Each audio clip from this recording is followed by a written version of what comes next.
Hello everyone and welcome back to Let's Megamek with Marlow Stingrays, where we have arrived at Old Kentucky. At long last, I did misread the contract a little bit. I thought it ended in April, or actually arrived in April. Doesn't really matter. The only big difference is Bruce is awake now.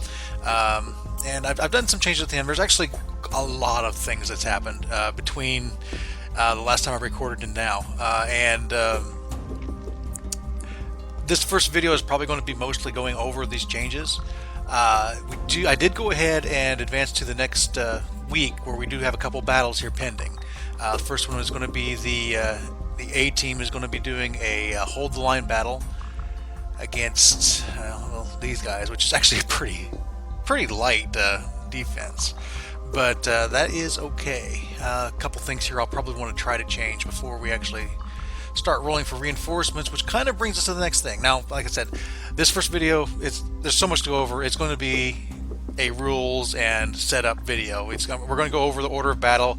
We're going to go over what units are in what what lances, what we have actually set up here. You can see there's a lot of things going on right here.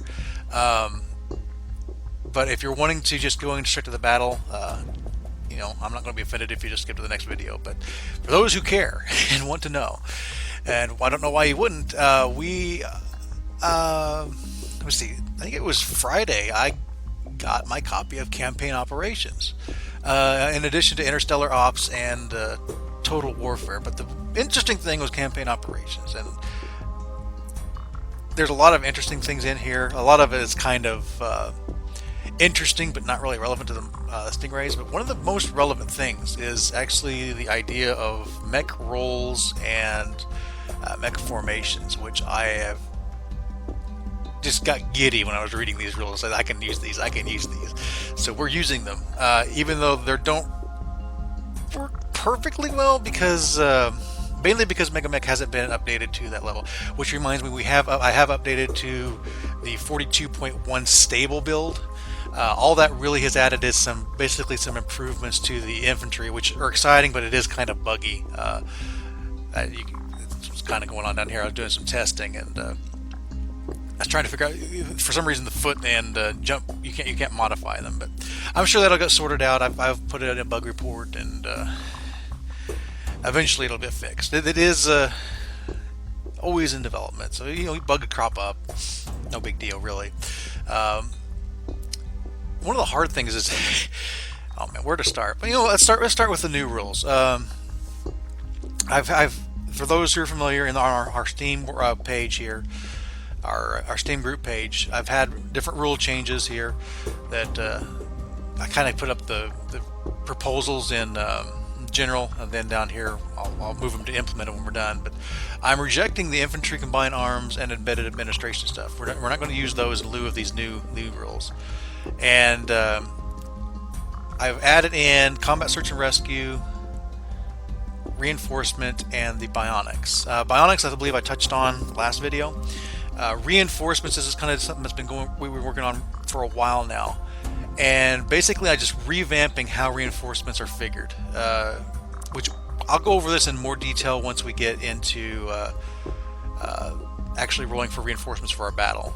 But these are the final modifiers I'm going to be using, but feel free to read all these, and again, we're going to go over it. So, and then combat search and rescue, I'm changing completely how combat search and rescue works. Mainly because I've done away with the specialized infantry roles. There is no more scout, defense, search and rescue, raid. There's no more of that.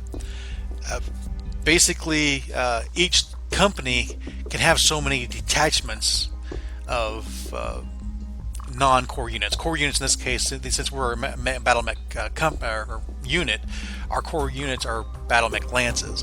So we are allowed to have, as support units, support detachments, up to 6 infantry platoons, a squadron of aerospace fighters, and up to 3 vehicle lances. So we'll see that here in just a minute. But basically, anything I put in a combat search and rescue formation, which is just a platoon, and they have to be certain kinds of units, they can support and just basically for free in every battle can go and try to rescue somebody. And this is a role, and it's not just so much as they find them. It's also a paramedic role for see if you can actually resuscitate them and stabilize them to get them back. Once they are found, you go down here to the doctors, and each doctor can try to help them out as long as they aren't being slammed with work. And if they're successful in their role, then we reduce their damage down to 5 instead of 6, and then they take control of the care of that patient. And so that's how we're going to work. So it's no longer a guaranteed thing, but it is also gives us more opportunity. We don't have to like pick and choose. Do I try to save this person or another person? Well, there'll be a little bit of that, but we'll get into that. Probably the first time this happens, but I've got every one of our companies set up that way. So, you know what? Let's go ahead and get into the actual meat and potatoes of what has majorly changed. Campaign operations, like I said, has this concept of roles and formations, and roles are kind of loosely, what does like a certain mech, what is it supposed to do? And you know, I had to look these up. There's a master unit list you can find online. It's for free. You know, Catalyst Game Labs, they post and update it constantly, so you can like look up any mech and find out what its role is. There is no real easy way to define them though, so I had to actually make up this list of like everything we have and what the role is. And I found it interesting, like certain things, like for example the Locust 1V is considered a scout, whereas the 1M is a missile boat, which yeah, it kind of is. I mean, in a manner of thinking. There was another one, the Rifleman 3N's a sniper, but the 3C, which I changed all my riflemen into, are brawlers. So let me see, the types are, there's scout. You know, I got the book right here. Let me just real quick go over what the different roles are, because individually it's not important, but it gets important when you start looking into formations. Okay, there's the ambusher role, which is usually lightly armored things, for example an SRM carrier, or what's the other example it gives here? Oh, an urban mech. Basically it's something that's slow, lightly armored, but has like a punch to it above what we normally consider for its weight class. So those are what are considered ambusher units. Brawlers are basically just your standard, you know, get in and slug it out kind of things. There's a different one for like the heavier ones, but they tend to be kind of your middle of the road mechs. They do a little bit of everything. Examples I give here is the Warhammer and the Myrmidon heavy tank, which I'm not sure what a Myrmidon is off the top of my head. I'm not as good as vehicles as I am with mechs, I know. The next one is a Juggernaut. This one is interesting. This is supposed to be your heavily armored, slow, get into the fight and, you know, actually kind of tank it out a little bit as much as you can. But the examples I give is the Atlas, which yeah, I get that, and the other one was the Hunchback, and I'm like, look at that. What? How in the world is that a Juggernaut? I would consider that to be an ambusher, but that's the example. I just kind of found that funny. You got your missile boats, which your archers, you know, things that have a lot of missiles. Usually things that do indirect fire is kind of what it's looking for here. Although we haven't done a whole lot of indirect fire up to this point. Scouts, fast, lightly armored, very few weapons. That's a scout. Skirmisher is fast, or, you know, reasonably fast, has decent armor, and has a lot of maneuverability. Basically, it can get around behind people and, you know, flank them real easy. That was skirmisher. Sniper, basically long range but not a missile boat, is a sniper. If you have a lot of long range firepower, AC cannons, a lot of PPCs like the awesome 8Q is a sniper. And then strikers are fast, lightly armored, but prefer short range engagement. So these would be like your Jinners or your Javelins, where they don't really have quite the flanking ability of a skirmisher, or they're faster than that, but they're more lightly armored. But they rely on like getting in and just really just wrecking somebody's day. You know, Pegasus or something like that. So those are those rules, and then aerospace units have their specific rules too, which I'm not going to go over because I don't want to. So that goes into your specific kind of lances or formations, and what the formations do is you build a lance a certain way, and if you meet the criteria for the formation, you get a bonus. But it also kind of restricts you where you have to build. It basically kind of gives you rules on how to build a lance to where it makes sense, you know. Because I have examples where it didn't. So let's go ahead and start looking at what we have here, because this is probably going to be the easier way than just trying to explain it by word. And I'm not going to read the book to you. So first, we're going to start with Stingray Command, and I've given all of our units names. I'm still, kind of as a caveat, I am still looking for like custom names. If you guys think of like a really cool custom name, I'm more than willing to use it. Like A-Team, I'm still using A-Team. I'm using Nikita Lance, and I'm also still using, obviously, Pacific Battalions and the different company names. But for Stingray Command, this is what the structure looks like right now, and it's a command lance, and I guess it would behoove me to go over what the requirements were for this command lance. A command lance, let me see. Okay, at least one unit in the command lance must be designated as either the force commander. Well, this is commanders, which obviously Carl Marlow is the commander of this lance. At least 50% of this unit must have at least one of the following roles: sniper, missile boat, skirmisher, or juggernaut. Well, and the commander can be one of them. So obviously the Cyclops itself is a juggernaut. One additional unit in the lance must be a brawler, striker, or scout, which we have 2 brawlers. So the rifleman and the striker are both considered brawlers. Therefore, I qualify for this to be a scout. The command lance isn't too hard, although you can run into problems if you just don't have the equipment.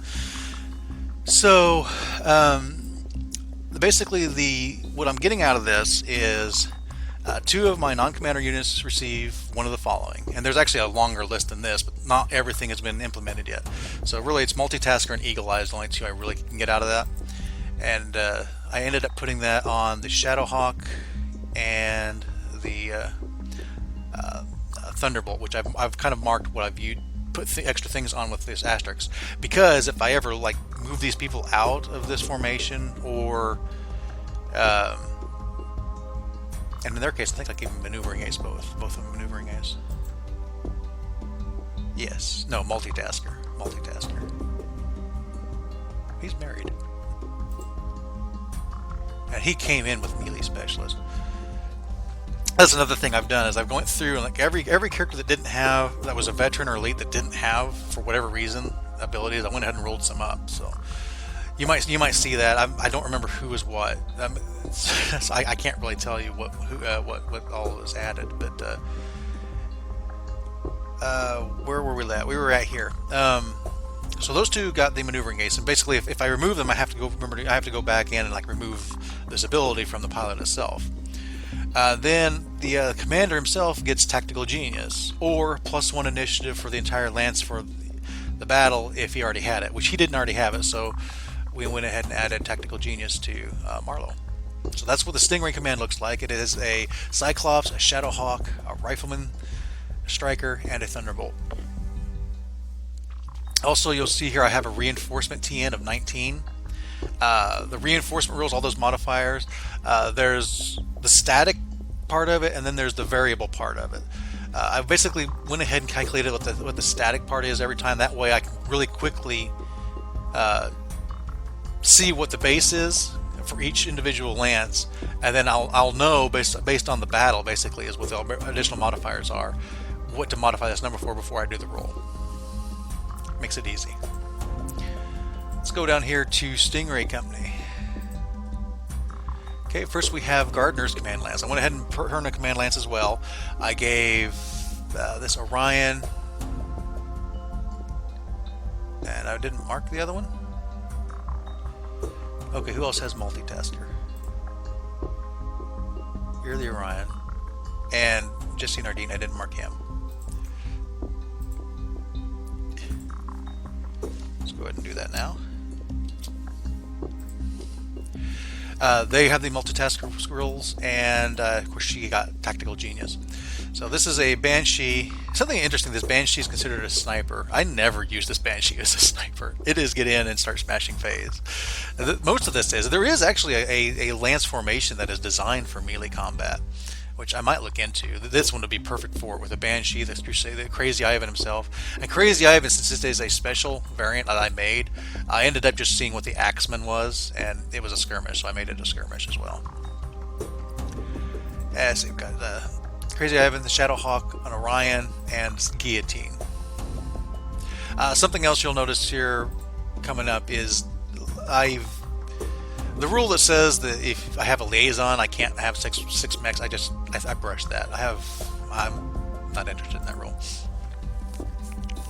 right now, mainly because I'm restricting how many I can have to lance by leadership already. So anybody that has the 2 leadership, I really need a 3rd leadership, which I'll get to here in just a minute. For now, let's go ahead and go into the Malak support lance. Now, support lances are really interesting in that they have no requirements. Basically, a mech, 4 mechs, which you might want to, well, why bother? Well, they're not as good as normal. You don't get any real bonuses. There is a bonus applied to them, but it isn't a bonus if they're by themselves. So basically, these guys are only ever going to get bonuses as if they are in combat alongside of another unit. Basically, they're reinforcements that are kind of in reserve. But the only reason I put this in support lance is because this agglomeration of mechs doesn't fit any role. And I didn't really want to mess. I have some extra spare mechs, but I didn't want to mess with it. So I've got a Hunchback 4G, a Grasshopper, a Javelin, and a Blackjack. And they get some extra bonuses to their reinforced because they are in a support lance. And what all the support lance does is basically whatever they're reinforcing, like let's say for example they're reinforcing Gardner's command lance, one of their pilots will also be able to get the multitasker. Whereas if they supported a lance that had got bonus edge points, one of my pilots would get a bonus edge point, something like that. And that's basically what a support lance does. Real easy. The A-Team is in a battle lance formation. They have the Skirmisher, and well, they have the Victor, Panther, Thunderbolt, and Vindicator.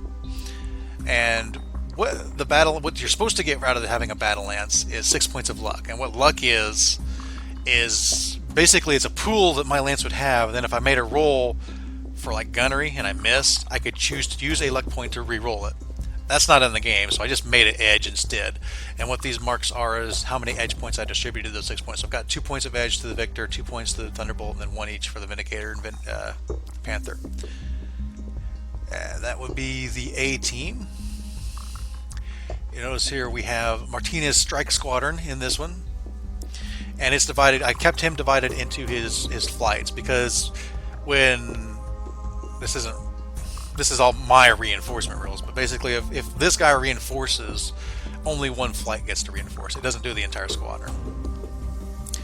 But we have a Hellcat, Shulagar, Reaver, and Chippewa. It's a strike squadron, which is a special formation aerospace fighters gets. And half of them get Speed Demon, and half of them get Golden Goose. Now, Golden Goose is something that actually is in the rules now, whereas Speed Demon is not. This comes up a lot. What Speed Demon does is if you flank or run, you basically can add 1 to how far you can go. But that's not in, so I basically anytime Speed Demon comes up, I just basically give the pilots, the appropriate pilots, +1 piloting bonus, which isn't a +1 to their rank. So even if I give them the +1, it doesn't apply towards like veterancy or elite or whatever. It's just a bonus. And the strike squadron itself is basically designed for ground strikes. So what I've really done is the 2 here that have the Hellcat and the Shulagar, they're not really heavy fighters. They're more like dog fighters and interceptors. I gave them the speed demon, and then down here the Reaver and Chippewa, which are like the 100-tonners and 90-tonner. They're the ones that get this golden goose, and I'll probably apply bombs to them eventually. I haven't done that yet. I'll get back to the infantry. We got the 15th Light Hover Cavalry, which is I wanted it to be all Pegasus, but I couldn't quite swing that. But these are all strikers, and it's just a strike. All of them, because this is a light strike formation, all of them are going to get speed demon, which again I just changed the pilot bonuses. And then we go into the infantry detachments. I can have 6 of them. Each one of these is a different, it basically has one platoon in it, but I wanted to go ahead and mark it this way. I've got the 5th Mechanized Fire, 4th Augmented Rifles. I couldn't really think of what else to call jump platoon. There is no real world analog to that I know of. Augmented, which augmented actually does have is a military terminology. I'm not great with military terminology, but we got the 3rd Laser Infantry, and then we've got the 1st Motorized CSAR. This is the search and rescue, but the CSR is combat search and rescue. This is our motorized one for this company. That covers Stingray Company. Let's go into Manta Company. The Nokita Fire Lance. Of course, Bruce can't pilot mechs right now, which reminds me, let's go ahead and see what happened to Bruce. Basically what I did is I gave him administrative and made him command administrator for now, until we can try to get this fixed, because he's still assigned to the Warhammer. It is his mech. He still has it, but he's kind of down for the count until and I also noticed this, like, after the fact, he has this he even for that last battle he had enough missions in a row to get that free edge, which would have been really useful. Although, well, it wouldn't have saved his leg, because I wouldn't have set through armor crits as one of the things to burn edge on. But he probably would have survived the barrage, because one of the things that really ended up killing him was, like, I don't remember if it was a PPC or what. It was something that did 10 points of damage to his head. So then it just got finished off with a machine gun or something like that. Anywho, let's go back to the Nikita Lance. This is in a Fire Lance formation. So basically I got a Warhammer, the 2 archers, then I added in a Jagger mech. And what this Fire Lance does is it gives me 2 of my pilots the sniper ability, which I applied to Mel, which is the better of the 2 gunners for my archers, and the Jagger mech itself, which basically gives it really good long distance. I think it halves distance modifiers, if I remember correctly. So that's what Nokita Lance is now. We have the Proving Lance still, which is where now Captain Krakora. JD is now the commander of Manta Company, and I went ahead and just left him in the Proving Lance. And he's got his full complement here, and this is just a straight up support company. I didn't even bother trying to list everything, because the training company is constantly in flux, and that's why it makes perfect sense just to be a support company. So right now we have, of course, JD and is awesome. We've got this Phoenix Hawk, a Cicada, an Oscout, a Phoenix, and a Gladiator as the currently in training. Then I've got Mother's Heavy Recon, Rifleman, Javelin, and 2 Locusts. What the Heavy Recon Lance does is 2 units receive either Maneuvering Ace or Eagle Eyes. I chose Maneuvering Ace for this. Eagle Eyes isn't going to be too important for us against the bot, because the things it helps out with we don't need to worry about unless they make some changes. Which what I really like to see is like there's the double blind rules, which the AI doesn't know how to use. What I'd really like to see is a single blind rule, where apply the double blind rules to me, but since the AI can't handle it, just go ahead and let it move normally. I would really like to kind of see that. But also Recon, all of them get Forward Observer, which helps out with indirect fire. Let's see here. We've got the 16th Tracked Medium Battle, which this was one I don't like that name. I'm going to figure out something different for that. But this is one of the times where I really had to finagle with what was in it. Originally, I wanted the Behemoth to be in here with a Manticore, and then I had a Vedetti and a Hetzer, and I was going to call this a Battle Lance. Well, I can't call it a Battle Lance, because when you have vehicles, you have to have matched pairs. And I don't have, basically in that case, I needed a matched pair of heavies. Well, I didn't have that, so at first I was like, well, I had that spare Vedetti, so I put the Hetzer crew into the Vedettis and put it in there, reread the rules, like, wait a minute, they have to be heavy. That's when I realized they had to be heavies. So there is the medium Battle Lance, which basically you get the same bonus, but it's a different configuration. And this configuration is, yeah, I can have the matched pairs be the mediums, but I can't have an assault. So I had to take out the Behemoth and put in this LRM carrier.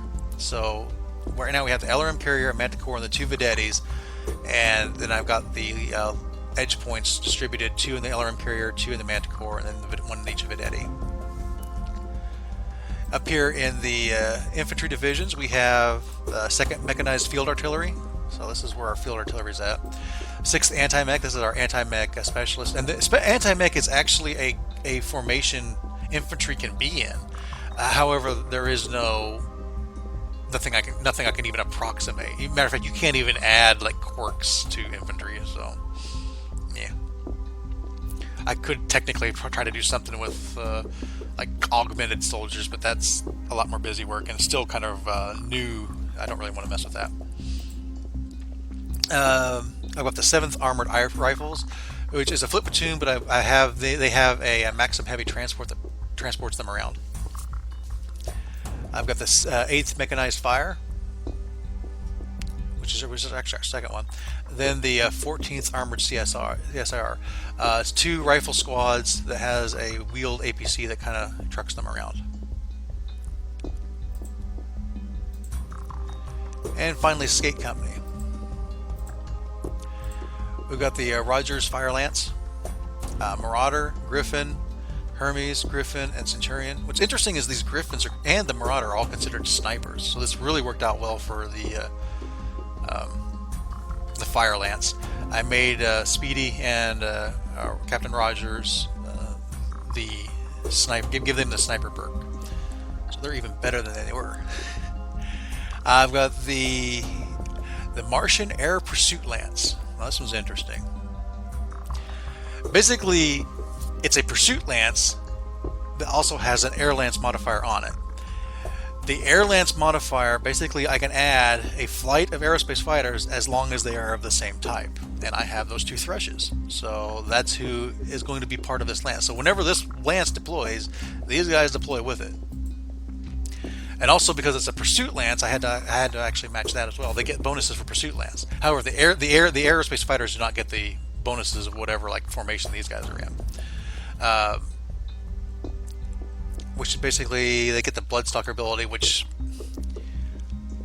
would be really cool to implement. And this doesn't really cut it. This +1 gunnery bonus.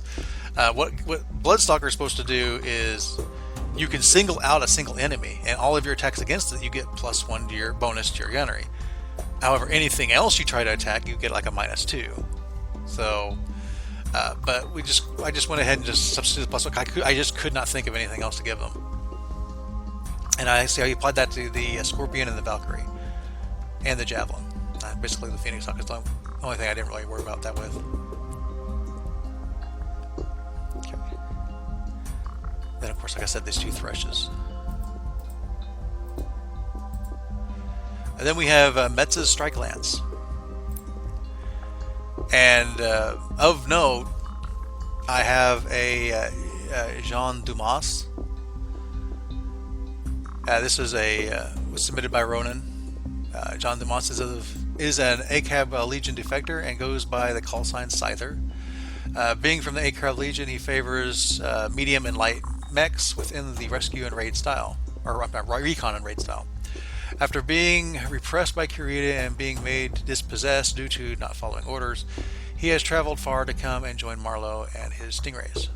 And Ronan is who submitted that. So, got a custom guy, yay! I think this is the second person that's actually been submitted. The other one was a tech, Rigger Retro. So I'm always looking for more of these. This is a picture he submitted as well.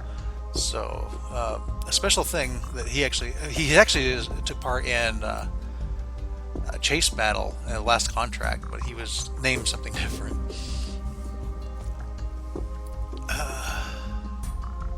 So that's cool. But anyway, he's part of the Met Strike Lance, which has a Vindicator, a Jenner, a Javelin, and a Locust. And basically 75% of them were supposed to get Speed Demon, which gives them +1 pilot. So the Jenner, Javelin, and Locust all have that +1 to their piloting. And we didn't have any vehicles or aerospace fighters for this Lance, so I just had some platoons left over. So we have the 9th Laser Infantry. I've got the 10th Mechanized Hover, 11th Barrage Infantry, which is LRMs, 12th Motorized Laser, and then we have the 13th Airborne CSAR, which I've used this ferret to basically these other two foot squadrons, ferreting them about. Ferrying. Okay, so that is our current setup. And then I have an overflow. I actually have a Lance of Mechs ready to go, but I have no way to deploy them because nobody has the appropriate leadership skill. This would, by itself, be a heavy recon Lance, but it's not to be right now. So right now they're just basically in reserve, take over, any losses we take. I have 2 vehicles left over. I've got this Behemoth and Rodrigo and his Warrior Attack Chopper. I wanted to use the LRM carrier to kind of make a vehicle missile Lance, which I could still kind of do. I've got some vehicles actually in mothball status that I could probably cobble something together. The problem is I don't have any way to pilot them, so really not a lot of point to that. Then I have 1 fighter left over. I've got this Stuka, and I think that really takes over all of our changes. So what I'm going to do now is I need to advance time, but I'm also wanting to I wanted to make some purchases, which I want to do off screen. I want to purchase some bombs basically, but what I really want to do here is go ahead and get this sorted out. I know I don't want to go in pitch black. I don't really want to go full moon night either. Please. Okay, daylight. Daylight's perfect. So now I need to go, and I have daylight. I have a light gale. I don't think I really modified anything for gravity. We are in the mountain terrain. So now this world, Old Kentucky, is a jungle world. So anything that doesn't really, mountains kind of, I can see mountains, jungles, some towns. I'm going to look into seeing if I can modify like some of these to actually just have more jungle. But then like certain things like badlands or flatlands, or hills, we're not going to do those. Those aren't, unless I can like make them heavy jungle. So like I'll look into that here off screen, and I'll report back. But we have a light gale and it's daylight. So are our modifiers. Also, this is a defensive battle. So these are all the modifiers that gave me the base TN for all our guys. Now we're on defense, so everything's going to have a -5 modifier. What did we say? Mountains? Yes, mountains. So +2 modifier for that, so we're at -3 now. No light modifiers.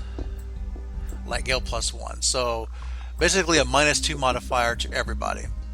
They are in Stingray Company, and technically the command guy can try to help as well. So we're going to get our D20 out, and basically whatever the TN night here is -3. So we need a 16+ for him to be possible.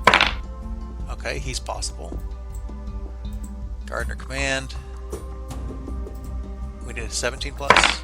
Okay, she's possible. Support Lance. We need, what did I say, -2? Yeah, it's -2. I think I'm doing that wrong. She needed an 18 and he needed it. Well, he still beat it, but yeah, I did. I was doing that wrong. -2, not -3. 14. Okay, you did not make it. These guys, these assault lances made it, but this lighter, medium support lance somehow failed. Okay, you need 11s. Okay, you made it. 14s. You made it. Now all of these guys aren't going to go. I'm just seeing what's available right now. Matter of fact, I'm not even going to roll for infantry because in the mountains I don't even want to deal with the infantry. So I kind of want these guys to go, but I don't really have in the mountains. I don't really want these guys to go. I kind of want these guys to go just because I can and use some aerospace fighters. You couldn't. I don't know that I want to necessarily drag these guys along. Oh, I also need to check who is actually in the extraction here. Motherlands. Okay, that's in a different company altogether. So I think I'm not going to have the bombs. So I'm going to take the first aero flight. And I believe, if I remember my own rules correctly, I can only have one reinforcement. Well, infantry don't count towards that, but I didn't roll up any. I don't even want to take them. And see, we didn't beat it by 5+. That's something else as well. I probably should change that also. That means core. Well, I'll change it. I'll change it off screen because I need to think on it just a little bit. A lance in the same company always joins in the battle. Blah blah blah.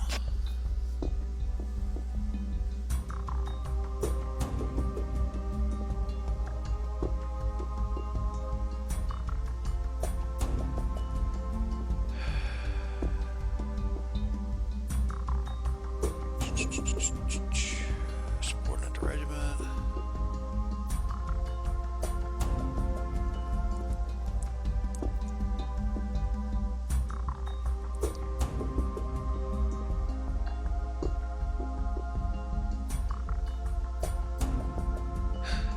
Yeah, I need to adjust this, but